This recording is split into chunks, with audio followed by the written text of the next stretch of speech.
વંદે માતરમ વિદ્યાર્થી મિત્રો, કેમ છો? મજામાં? મિત્રો, આજે આપણે સરસ મજાનું એક ચેપ્ટર શરૂ કરવા જઈ રહ્યા છે અને ચેપ્ટરનું નામ છે સંકલનનો ઉપયોગ. મિત્રો, સંકલનના ઘણા બધા ઉપયોગો છે, જેમાંથી અહીંયા આપણે એક જ ઉપયોગની ચર્ચા કરવાની છે અને એ છે સંકલનમાં કોઈ પણ આપણને વિધેય આપેલું હોય અને એ વિધેયથી અક્ષો દ્વારા અથવા કોઈ બીજા વિધેય દ્વારા ઘેરાતો જે પ્રદેશ હોય, બંધ પ્રદેશ, એ બંધ પ્રદેશનું ક્ષેત્રફળ મેળવવા માટે આપણે આ ઉપયોગ કરવાનો છે, સંકલનનો ઉપયોગ કરવાનો છે.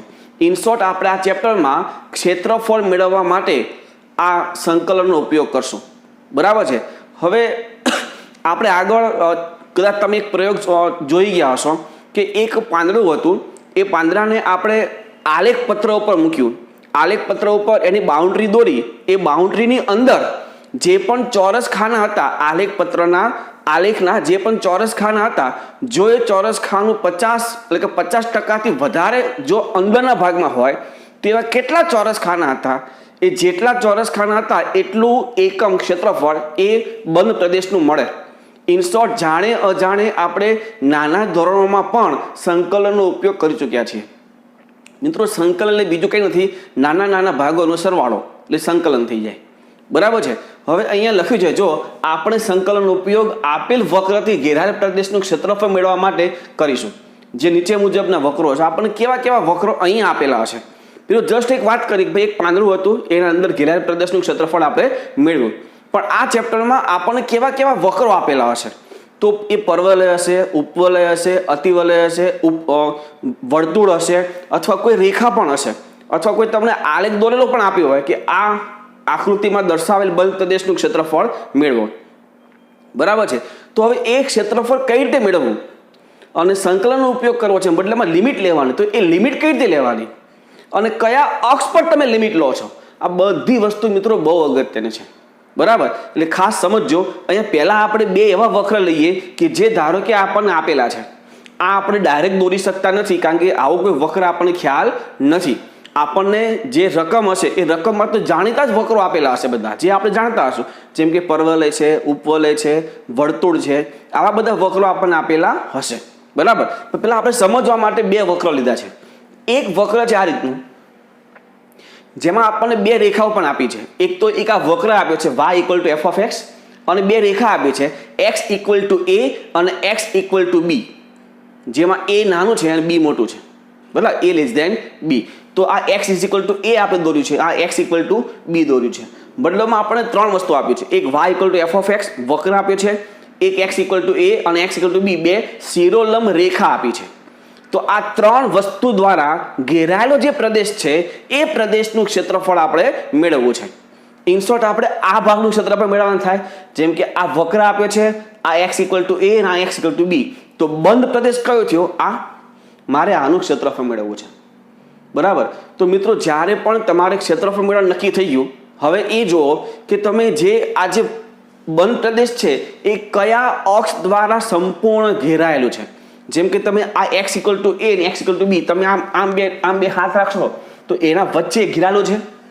મતલબ x અક્ષથી તમે લંબ દોર્યો છો તો એના વચ્ચે એ ઘેરાયેલું છે. તો આ a થી b એ આપણી લિમિટ થઈ. a થી b આપણે સંકલનની લિમિટ થઈ. હવે a થી b લિમિટ થઈ, સમજો, a થી b આપણી લિમિટ થઈ. કયા અક્ષ પર તમે લંબ દોર્યો છે? x અક્ષ પર. તો x તમારો ચલ થાય. આને કઈ રીતે વિચારાય? જોજો આ રીતે.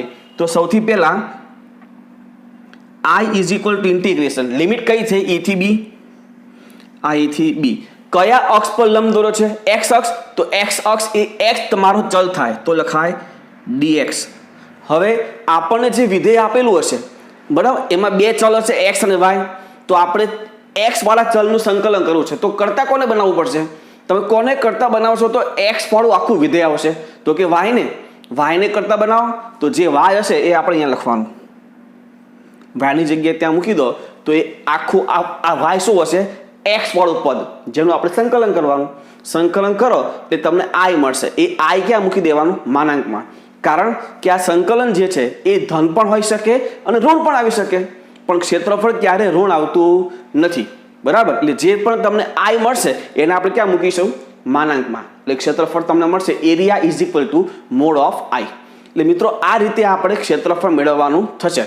આ તો એક એવો વક્ર લીધો છે કે જે ફક્ત આપણને સમજવા માટે કે ભાઈ લિમિટ કઈ રીતે લેવી, તો કે આ રીતે, બરાબર છે. હજી એવો આ તો એક્સ અક્ષ પર લંબ દોરી. હવે ધારો કે આપણે વાય અક્ષ પર લંબ દોરીએ એવો એક વક્ર લઈએ, જેમ કે અહીંયા છે જુઓ, આ આપણું Y equal to F of X અને બે રેખાઓ આપી છે વાય ઇક્વલ ટુ એ અને વાય ઇક્વલ ટુ બી, જેમાં બી મોટો છે, એ લેસ ધેન બી. તો વાય ઇક્વલ ટુ એ અને વાય ઇક્વલ ટુ બી આ થશે અને આ આપણું વક્ર છે. તો સીધી વાત છે, કયા અક્ષ દ્વારા એ ઘેરાય છે પ્રદેશ, તો વાય અક્ષથી ઘેરાય છે. તો વાય અક્ષ પર તમે એ થી બી લિમિટ લેશો તો વાય એ પોતે શું થઈ જશે, એનો ચલ. તો જો એ થી બી આ ચલ, જે ચલ હોય એની સાપેક્ષે આપણે સંકલન કરવાનું હોય, તો વાય ચલ છે તો dy. હવે આપણને જે વિધેય આપ્યું છે તમે એમાં કોને કયા ચલને કરતા બનાવશો તો આખું પદ આખું વિધેય વાય વાળું હશે, તો કે x ને, તો x ને કરતા બનાવો, એ અહીંયા મૂકી દો. ધારો કે ax plus by plus c અથવા x plus y plus 1 equal 0, તો x ને કરતા બનાવો શું થાય, -1 માઇનસ y. તો અહીંયા -1 માઇનસ y મૂકો, એનું સંકલન થઈ જાય. સંકલન જે થાય તે એ આપણો i, એ i ને ક્યાં મૂકી દેવાનું, a equal to mode of i માં, એટલે આપણું ક્ષેત્રફળ. બરાબર. એટલે કઈ રીતે લિમિટ લાવી તે ખબર પડી ગઈ. હવે આપણે વારાફરતી વક્રો જોઈએ, કારણ કે અમુક વક્રમાં આખો પ્રદેશ મેળવવો એના કરતાં થોડુંક શોર્ટમાં જો વિચારીએ તો ઝડપથી થઈ જાય છે. બરાબર. તો પેલા આપણે જોઈએ, જુઓ અહીંયા એક પરવલય છે. પરવલયમાં આપણે આ એક તો આપણને ખબર હશે કે આ રીતનો પરવલય આપ્યો હશે. ટોટલ પરવલય 4 પ્રકારે આપણે દોરી શકીએ. એક એક્સ અક્ષની ધન દિશામાં, એક એક્સ અક્ષની ઋણ દિશામાં, એક વાય અક્ષની ધન દિશામાં અને એક વાય અક્ષની ઋણ દિશામાં. 4 પ્રકારે પરવલય આપણે દોરી શકશું. બરાબર છે. સમજવા માટે તમારા ખ્યાલ પૂરતું જો તમારે નોટમાં લખવું હોય તો પણ લખી લેજો કે કઈ રીતે ખબર પડે આમાં કે પરવલય એક્સ અક્ષની ધન દિશામાં છે કે એક્સ અક્ષની ઋણ દિશામાં છે, કે વાય અક્ષની ધન દિશામાં છે કે વાય અક્ષની ઋણ દિશામાં છે. એ કઈ રીતે ખબર પડે, જો શોર્ટ એન્ડ સ્વીટ સમજવું હોય તો નોટમાં લખવું હોય તો લખી લેજો એક જગ્યા ઉપર. બરાબર. તો જો સૌથી પહેલા ખબર કઈ રીતે પડે કે આ પરવલય છે, કે જો આપેલ વિધેયમાં બે ચલમાંથી એક ચલનો સ્ક્વેર હોય અને બીજા ચલની સિંગલ ઘાત હોય. એક ચલનો સ્ક્વેર અને બીજા ચલની સિંગલ ઘાત, મતલબમાં પરવલય જ થાય. આ ક્લિયર થઈ ગયું. હવે આપણને ખબર તો પડે ભાઈ બે ચલ છે, ક્યાં છે, એક્સ અને વાય, તો એક્સ ની સિંગલ ઘાત છે, વાય નો સ્ક્વેર છે, મતલબમાં પરવલય જ થયું. આ વાત ક્લિયર. હવે કોની સિંગલ ઘાત છે, જે ચલની સિંગલ ઘાત હોય એનો અક્ષ થાય. ધારો કે આ જે છે એક્સ અક્ષ પર સમમિત છે, જે ચલની સિંગલ ઘાત હોય એ ચલ એનો એ અક્ષ પર એ સમમિત થાય. ધારો કે એક્સ ચલની સિંગલ ઘાત છે તો એક્સ અક્ષ એ શું થાય, એનું સમમિત. હવે એક્સ અક્ષ પર તો ધન દિશામાં દોરી શકાય, પરવલય ઋણ દિશામાં દોરી શકાય. તો એક્સ નો સહગુણક જો ધન તો એક્સ અક્ષની ધન દિશા પર સમમિત, અને એક્સ નો સહગુણક ઋણ તો એક્સ અક્ષની ઋણ દિશા પર સમમિત. બરાબર. ફરી હું કહું છું, ફરીથી લખવામાં ધ્યાન રાખજો. જો આપેલ વિધેયમાં બે ચલમાંથી એક જ ચલનો સ્ક્વેર હોય અને બીજા ચલની સિંગલ ઘાત હોય તો તે પરવલય કહેવાય. હવે જે ચલની સિંગલ ઘાત હોય તે અક્ષને સમમિત પરવલય થાય, અને જો તે સિંગલ ઘાત વાળો ચલ નો સહગુણક ધન તો ધન દિશા અને ઋણ તો ઋણ દિશા. આટલું લખજો. બરાબર. હવે સમજીએ કે ભાઈ Y square equal to -2x, Y square equal to -2x, તો કોની સિંગલ ઘાત છે, એક્સ ની, એનો સહગુણક કેવો, તો કે ઋણ. તો એક્સ અક્ષની ઋણ દિશા પર સમમિત પરવલય થાય, એટલે કે આમ. બરાબર છે. એટલે ઇન શોર્ટ જોવાનું શું, તો બેમાંથી એક ચલનો સ્ક્વેર છે, પરવલય થઈ ગયો. હવે કોની સિંગલ ઘાત છે, તો કે ભાઈ વાય ની, તો વાય નો સહગુણક ધન કે ઋણ. જો વાય નો સહગુણક ધન તો વાય એક્સ ની ધન દિશામાં, વાય નો સહગુણક ઋણ તો વાય એક્સ ની ઋણ દિશામાં. મતલબમાં સિંગલ ઘાતનો ચલ જે હોય તે અક્ષ પર સમમિત, અને જો એમાં સહગુણક ધન તો ધન દિશામાં અને જે ઋણ તો ઋણ દિશામાં. આ રીતે તમે પરવલય દોરી શકો છો. બરાબર. હવે પરવલય દોરાઈ જાય અને પછી તમને એક રેખા આપી હોય, ધારો કે આ એક રેખા આપી છે x is equal to a. હવે x ઇક્વલ ટુ a આ પરવલયના બે સરખા ભાગ કરે, બે સરખા ભાગ. બરાબર. તો આપણે શું કરશું, કોઈ એક ભાગનું ક્ષેત્રફળ મેળવી ગુણ્યા ડબલ, એટલે આખું થઈ જાય. તો 0 થી a લિમિટ લઈ લો, 0 થી a x અક્ષ પર લિમિટ થઈ તો x એ સંકલનનો ચલ થશે. તો 0 થી a આ x સંકલનનો ચલ, જો x એ સંકલનનો ચલ હોય તો કરતા કોને બનાવવાનું તો કે y ને, તો 0 થી a y dx, તો a is equal to 2 mode of i, બરાબર. એ રીતે ધારો કે આપણે y અક્ષ પર સમિત લઈએ, અહીંયા y અક્ષની ધન દિશા પર સમિત છે, મતલબમાં y ની ઘાત સિંગલ હશે અને y નો સહગુણક ધન હશે તો જ તમે આ પરવલય દોરી શકો છો, બરાબર. અને અહીંયા આપ્યું છે કે y equal to b, y equal to b, તો આમાં પણ બે ભાગ થયા. હવે બે ભાગ થયા તો તમે કોઈ પણ બે ભાગ સરખા જ હશે, બરાબર. બે ભાગ કેવા હોય? સરખા જ હોય જો એનું કેન્દ્ર ઉગમ બિંદુ હોય તો, બરાબર છે. તો બેમાંથી કોઈ એક ભાગનું ક્ષેત્રફળ મેળવી ગુણ ડબલ કરી દેવાના, તો i is equal to integration 0 થી b, y અક્ષ પર તમે લિમિટ લો છો તો y એ સંકલનનો ચલ થાય, તો 0 થી b dy. y જો સંકલનનો ચલ હોય તો કરતા કોને બનાવવાનું? x ને. પછી સંકલન કરી જે i મળે એને શું કરી દેવાનું? a is equal to 2 mode of i, બરાબર. હવે ધારો કે કોઈ વક્ર તમને વર્તુળ આપ્યું છે, વર્તુળ, તો આ રીતનું વર્તુળ, આખા વર્તુળનું ક્ષેત્રફળ મેળવવું છે તો આપણે શું કરશું? અહીંયા 4 ચરણ છે, ઉગમ બિંદુ કેન્દ્ર હોય તો વર્તુળના 4 ચરણમાં ડિવાઈડ થયેલું હોય તો કોઈ પણ એક ચરણનું ક્ષેત્રફળ મેળવી ગુણ્યા 4 કરી દેવાનું. કોઈ પણ એક ચરણનું ક્ષેત્રફળ મેળવી ગુણ્યા 4. ધારો કે આપણે પ્રથમ ચરણનું મેળવીએ છીએ તો 0 થી a x અક્ષ પર લિમિટ લો તો કેન્દ્ર આ પણ એ જ હશે કારણ કે ત્રિજ્યા સરખી જ હોય, તો આ પણ એ હોય, તો જો આ હોય તો તમે 0 થી a y અક્ષ પર લિમિટ પણ લઈ શકો છો. જે અક્ષ પર લિમિટ લેવી હોય તે ક્ષેત્રફળ તો સરખું જ રહે, બરાબર. હું અહીંયા x અક્ષ પર લિમિટ લઉં છું, જો x અક્ષ પર લિમિટ લો તો x એ શું થઈ જાય? ચલ. મતલબમાં i બરાબર ઇન્ટિગ્રેશન 0 થી a dy, આપણે y અક્ષ પર ચલ લીધો છે, i ઇક્વલ ટુ ઇન્ટિગ્રેશન 0 થી a dx. x અક્ષ પર જો ચલ લઈએ તો કરતા કોને બનાવવાનું? y ને, તો અહીંયા આવશે y. ધેરફોર જે ક્ષેત્રફળ આપણે મેળવવું છે, ક્ષેત્રફળ શું કરી દેવાનું? 4 મોડ ઓફ i, 4 ગુણ્યા આપણો જે i આપ્યું હોય એનું માનાંકમાં લઈ લેવાનું, બરાબર.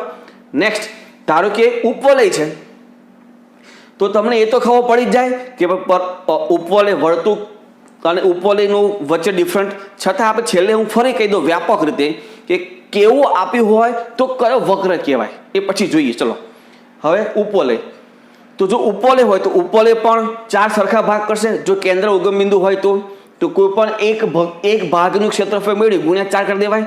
તો i ઇઝ ઇક્વલ ટુ, ધારો કે હું x અક્ષ પર લિમિટ લઉં છું 0 થી a, x અક્ષ પર લિમિટ લઉં તો x એ એનો ચલ થઈ જાય સંકલનનો, તો 0 થી a x dy, અહીંયા શું આવશે? x, અને કરતા કોને બનાવવાનો આવશે? y ને. અને છેલ્લે a is equal to 4 mode of i. એ જ રીતે આ તો ધારો કે x અક્ષ પર સમિત છે, મુખ્ય અક્ષ એની x અક્ષ છે. ધારો કે કોઈ એવો ઉપવલય હોય કે જેમાં મુખ્ય અક્ષ y અક્ષ પર હોય, તો જો y અક્ષ પર હોય તમે આમાં y અક્ષ પર પણ લિમિટ લઈ શકો છો. ધારો કે આ b હોય તો 0 થી b, પણ y અક્ષ પર લિમિટ લો તો ચલ કયું થઈ જાય? y. સંકલનનું ચલ કયું થઈ જાય? y. તો ત્યાં શું લખવું પડે? ઇન્ટિગ્રેશન 0 થી b x dy, બરાબર છે. આ ખાસ ધ્યાન રાખો, જે અક્ષ પર તમે લિમિટ લો છો એ અક્ષ સંકલનનો ચલ થાય, અને જો એ અક્ષ સંકલનનો ચલ થાય તો એના વિરુદ્ધ જે ચલ હોય એને કરતા બનાવવાનું, એ વચ્ચે આવશે. જેમ કે x તો વચ્ચે y, જો અહીંયા x y તો વચ્ચે x. ક્લિયર છે? બરાબર. અહીંયા આ કઈ રીતે ખબર પડે? તો લિમિટ તમે ક્યાં લીધી? કોઈ પણ એક અક્ષ પર જ લિમિટ આવશે, ગમે તે અક્ષ પર લિમિટ આવશે, અક્ષ સિવાય લિમિટ નહીં આવે, બરાબર. એટલે અક્ષ ઉપર લિમિટ, તો જે અક્ષ હોય એ ચલ થઈ ગયો, તો જો એ ચલ થઈ ગયો તો એના સિવાયનો જે ચલ હોય એને આપણે કરતા બનાવવાનું. જો આગળ ધારો કે આ y અક્ષ પર સમિત છે, y અક્ષ એ મુખ્ય અક્ષ છે ઉપવલયની, તો 0 થી b, આ b છે અહીંયા, તો 0 થી b, તો 0 થી b ચલ છે dy, કરતા બનાવવાનું x ને, તો i ઇઝ ઇક્વલ ટુ 0 થી b x dy, a equal to 4 mode of i, બરાબર છે. એટલે આ રીતે તમે અલગ અલગ વક્ર દોરી શકો છો. હજી આપણે એક બે વક્ર જોવા છે, પણ પહેલા આટલું લખી લો પછી વક્ર જોઈએ. જો આગળ જોઈએ, એક આ રીતનો વક્ર છે. જેમ કે તમે cos x નો આલેખ વિચારો, sin x નો આલેખ વિચારો, tan x નો આલેખ વિચારો, આવો કોઈ પણ આલેખ, આવો એક આલેખ છે સમજી લો, જેમાં મારે આ ભાગનું ક્ષેત્રફળ મેળવવું છે. આ ભાગ જે આ અંદરનો જે આવૃત પ્રદેશ છે એનું ક્ષેત્રફળ મેળવવું છે.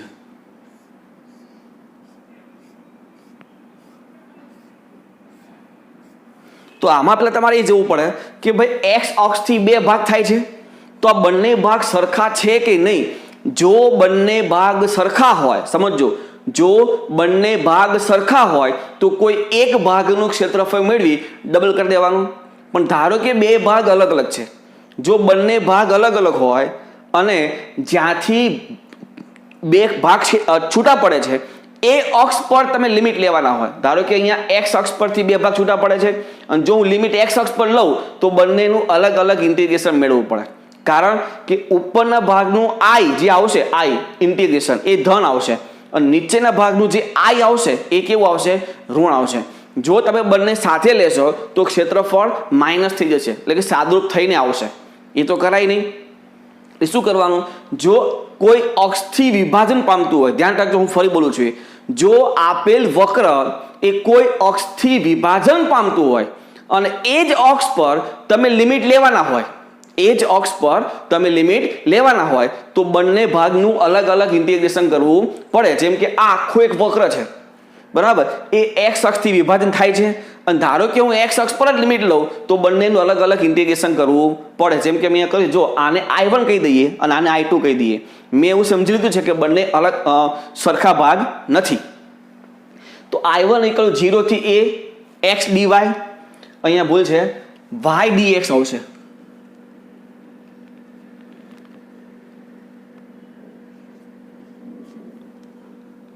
કારણ કે તમે એક્સ અક્ષ પર લિમિટ લો છો તો એક્સ એ આપણો ચલ થાય, તો કરતા કોને બનાવવાનું, વાયને. અને I2 બરાબર a થી b y dx, બંનેનું જે સંકલન થઈ જાય તો ફાઇનલ ઇન્ટિગ્રેશન ને શું કરી દેવાનું, a = mod of I1 + I2. આ રીતે તમે એનું ક્ષેત્રફળ મેળવી શકો છો, બરાબર.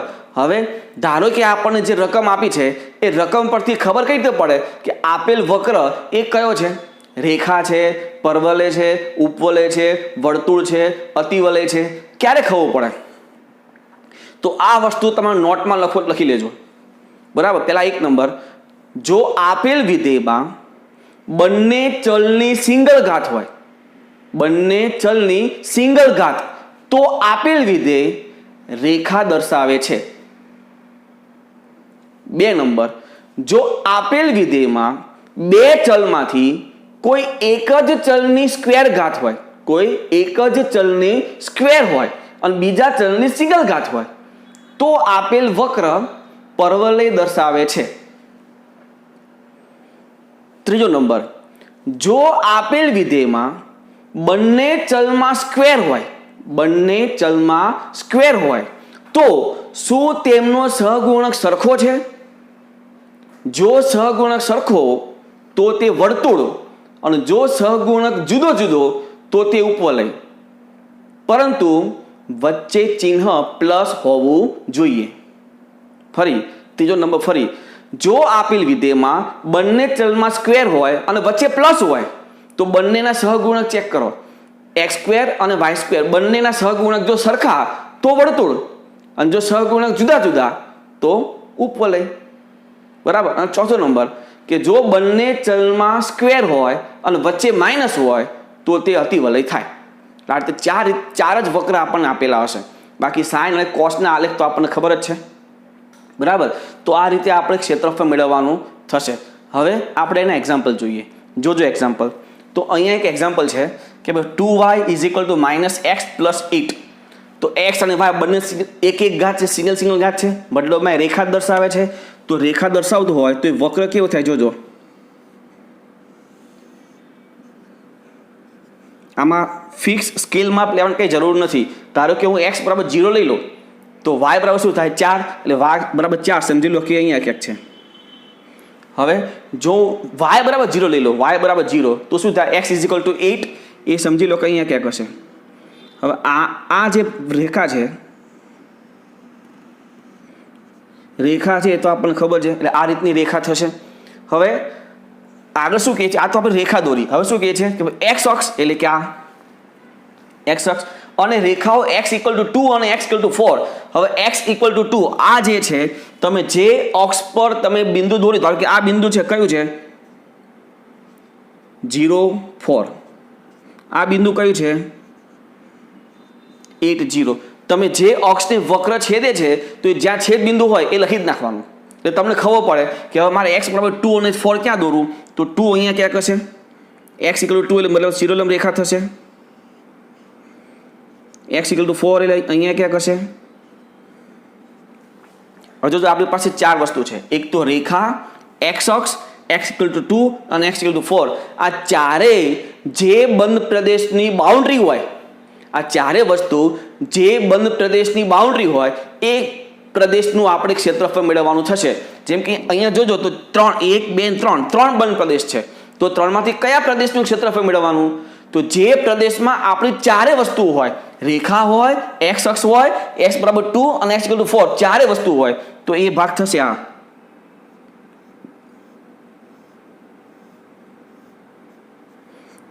આ રેખા કઈ હતી, 2 0 4 0. તો આપણો જે બંધ પ્રદેશ છે એ કઈ રેખાઓથી ઘેરાયેલો છે, x = 2 અને x = 4, મતલબ 2 થી 4 એ તમે લિમિટ લઈ શકો. તો હું લખી શકું I બરાબર ઇન્ટિગ્રેશન 2 થી 4. કયા અક્ષ પર લિમિટ લીધી, x અક્ષ પર, તો x એ આપણો ચલ થઈ જાય, તો અહીંયા લખો dx. હવે જો x એ ચલ થાય તો વિધેયમાંથી કોને કરતા બનાવવાનું, y ને, તો અહીંયા લખો y. આ રીતે તમારે I નક્કી કરવાનું, બરાબર. તમને જો આટલું ખબર પડી જાય પછી તો સિમ્પલ છે, સંકલન કરીને માનાંકમાં મૂકી દેવાનું છે. તો y ને કરતા કરીએ, આમાંથી y ને કરતા બનાવ શું થાય,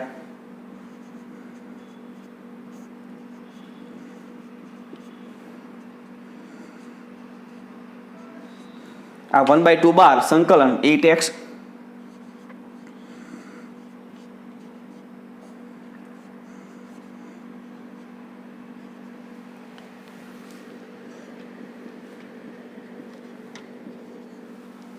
પેલા 4 મૂકો તો શું થાય, જો 32 માઇનસ 16/2 એટલે 8, 32 માઇનસ 8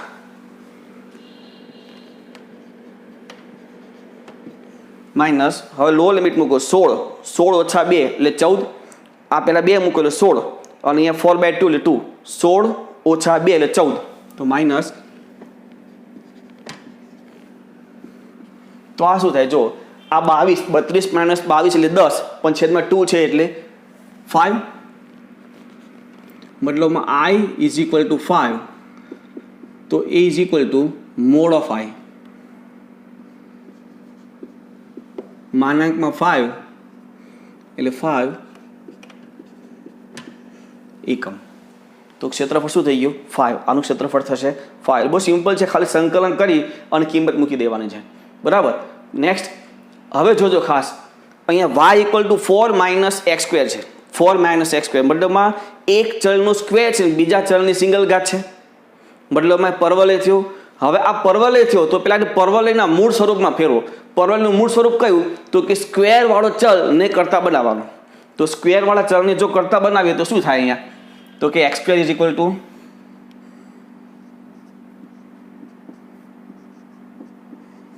4 - y, બરાબર. હવે કોની ઘાત સિંગલ છે, તો કે y ની. y નો સહગુણક કેવો, તો કે ઋણ, મતલબમાં y અક્ષની ઋણ દિશામાં એ પરવલય થાય, એટલે કે નીચે પરવલય થશે આમ y અક્ષની ઋણ દિશામાં. તો એવો પરવલય દોરીએ, જો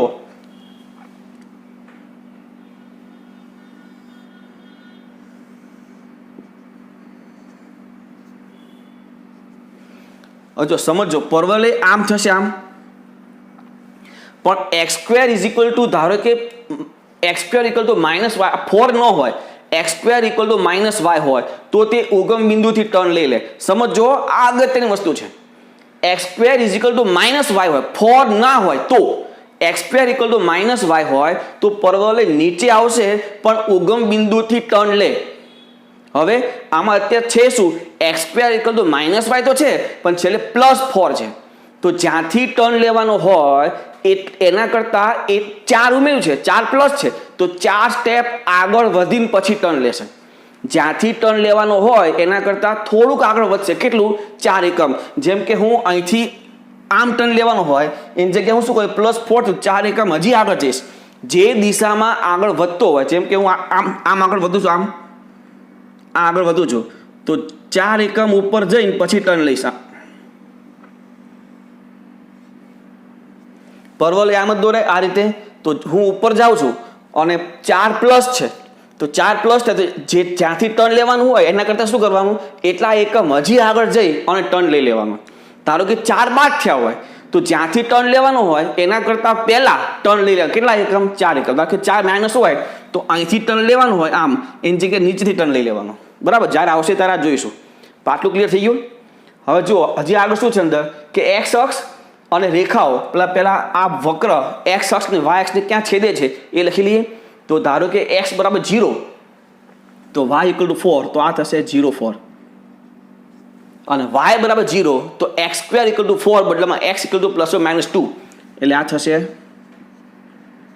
-2 0 અને 2 0. હવે એક્સ બરાબર 0 એટલે વાય એક્સ પોતે, અને એક્સ બરાબર 2 તો જો આ તમે બિંદુ લખ્યું તો તમને ખબર પડે કે ક્યાં તમારે એ રેખા દોરવાની, તો 2 આગળ.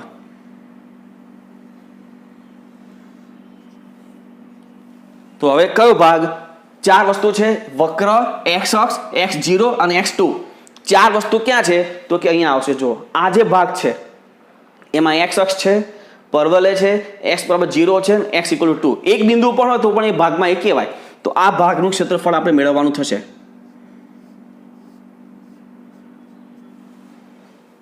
બરાબર, હવે કઈ રીતે આપણે i લઈશું તે જોજો. i is equal to integration x અક્ષ પર લિમિટ લઈએ તો 0 થી 2 લેવાય.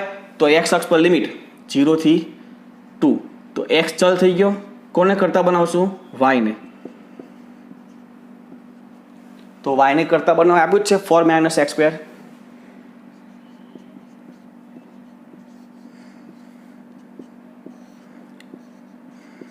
પછી સંકલન તો તમને આવડે જ છે.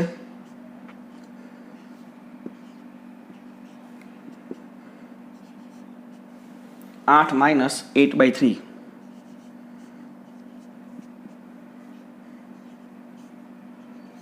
16/3 24 ઓછા 8 એટલે 16 16/3 આ આપણો i. તો a ઇઝ ઇક્વલ ટુ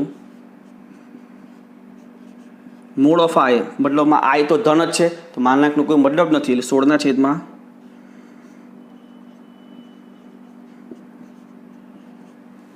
આ રીતે આપણે સંકલન કરવાનું થશે. બરાબર, આગળ દાખલા જોઈએ તો પહેલાં આટલું લખી લો. આગળ જોઈએ, જો તો આગળ મિત્રો સરસ મજાના બીજા 2 દાખલા છે. એમાં પહેલો છે જો ત્રીજો, y ઇક્વલ ટુ x² + 2. એક ચલમાં સ્ક્વેર છે, બીજા ચલની સિંગલ ઘાત છે, મતલબમાં પરવલય નક્કી થઈ ગયો.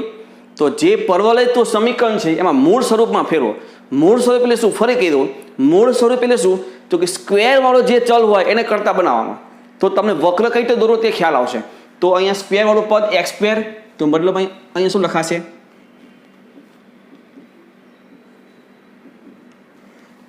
x² = y - 2. હવે જુઓ કયા ચલની સિંગલ ઘાત છે? તો કે y ની. બરાબર, y ની સિંગલ ઘાત છે તો y અક્ષ થશે એનું. હવે y જે છે એનો સહગુણક કેવો, ધન કે ઋણ? તો કે ધન. મતલબ y અક્ષની ધન દિશામાં એ પરવલય આપણે દોરવાનો થશે. બરાબર, તો દોરીએ પહેલા જુઓ.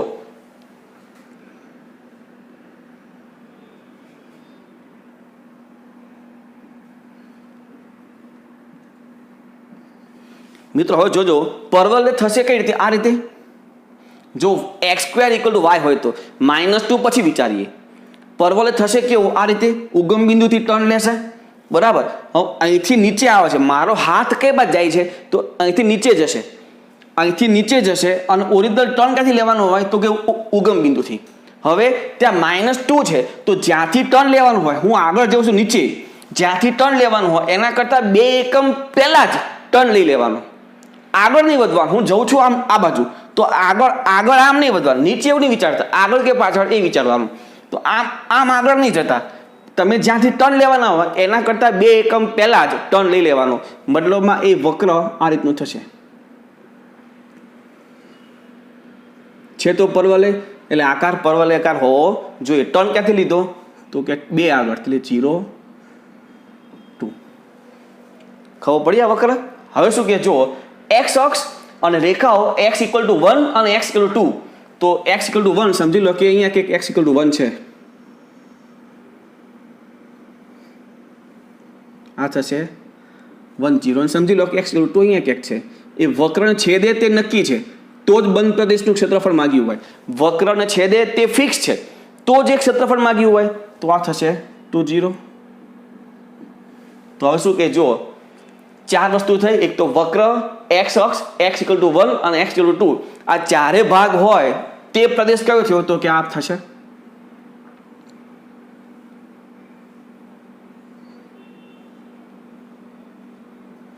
આનું ક્ષેત્રફળ મેળવવાનું થાય તો કયું લિમિટ લેવાય? જુઓ સીધી વાત છે, 1 ને 2 ની વચ્ચે છે તો લિમિટ થશે 1 થી 2. એટલે I = 1 થી 2. એક્સ અક્ષ પર લિમિટ થઈ તો y ને કરતા બનાવવાનું. તો y ને કરતા બનાવવા આપ્યું જ છે x² + 2.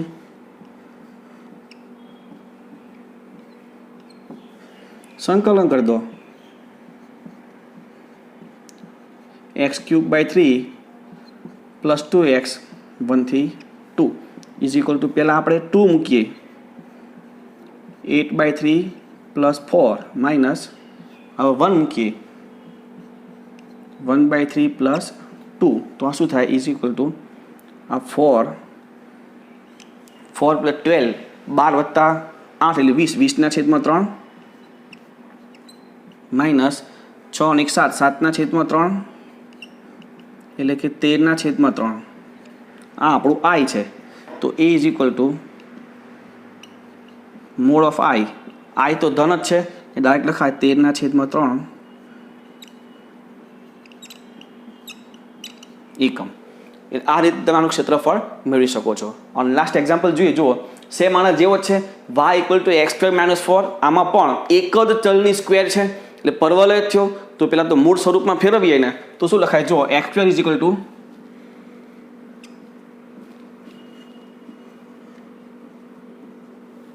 y + 4.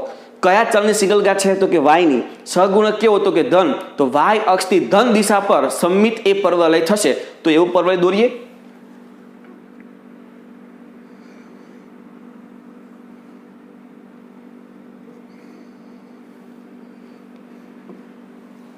જો પેલા +4 નું પછી વિચારીએ તો x² = y. તો એ ટર્ન ઉગમ બિંદુથી લેવાનું થશે.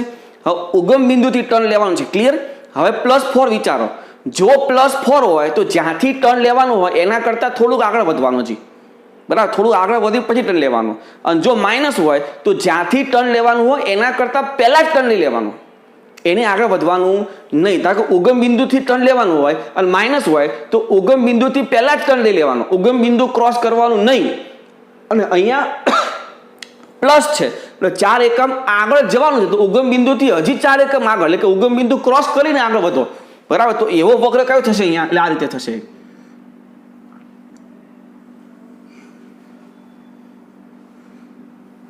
આ કયું બિંદુ થશે? 0 4 અને y ની કિંમત 0 મૂકો તો -2 0 અને 2 0. હવે શું કે x અક્ષ અને x = -1 અને x = 2 તો x = -1 એટલે આ બાજુ આવશે. એ સમજી લો કે અહીંયા ક્યાંક છે.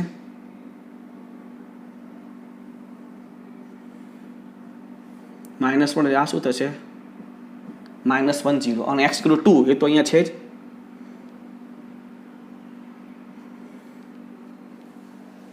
એટલે આપણે કયા ભાગનો મેળવ્યો? જો એક તો વક્ર હોય, x અક્ષ હોય, x = -1 અને x = 2 એટલે આખો ભાગ મેળવ્યો છે. આખો ભાગ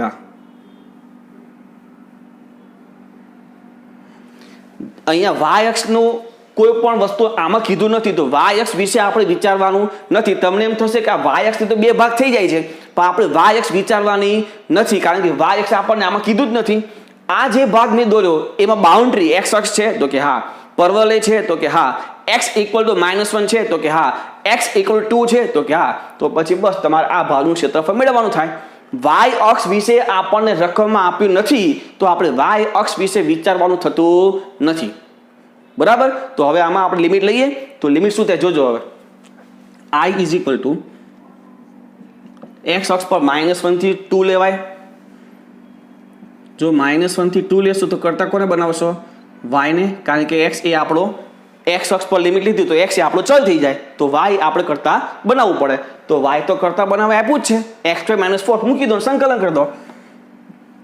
-1 થી 2 x square minus 4dx is equal to संकलन x cube by 3 minus 4x minus 1 થી 2 इज इक्वल टू 2 મૂકીએ પહેલાં તો 8/3 માઇનસ 8 માઇનસ હવે -1 મૂકીએ તો -1/3 પ્લસ 4 મતલબમાં શું થયા 8 ઓછા 24 એટલે -16/3 આ માઇનસ આ શું થાય 12 ઓછા એટલે 11 11/3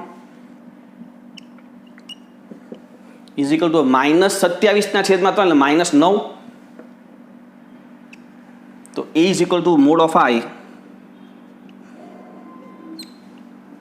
જેમાં i ની કિંમત -9 તો -9 નો માનક શું થઈ જાય +9 તો ઇઝ ઇક્વલ ટુ 9 એકમ એટલે આ રીતે મિત્રો તમે સંકલન મેળવી શકો છો બરાબર છે લખી લો આટલું હવે